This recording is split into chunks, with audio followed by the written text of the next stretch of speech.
নমস্কার বন্ধুরা, কেমন আছেন সবাই? Welcome back to my channel. Happy new year. আজকে হ্যাপি নিউ ইয়ার সবাইকে জানিয়ে আমার এই মিনি ব্লগটা স্টার্ট করে দিলাম।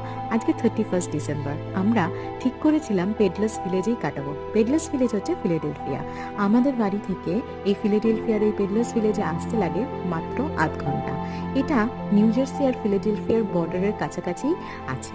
এই জায়গাটা 45 একর জমির ওপর তৈরি হয়েছে। এখানে অনেক ছোট্ট ছোট্ট দোকান আছে, ভিলেজ শপ যেরকম হয় ঠিক সেরকম। আর এই জায়গাটা 1962 থেকে এইভাবেই সুন্দরভাবে সাজানো হয়। প্রত্যেকটা ইভেন্ট এখানে হয়, প্রত্যেকটা সিজনাল ইভেন্ট এখানে হয়। আর দারুণ, এক কথায় বলতে গেলে অসাধারণ। আর কি দেরি না করে আপনারাও চলে আসুন, এই জায়গাটা এসে দেখে যান। আর পুরো ভিডিও দেখার জন্য অবশ্যই আমার চ্যানেলটিকে সাবস্ক্রাইব করে রাখুন। আর আমার এই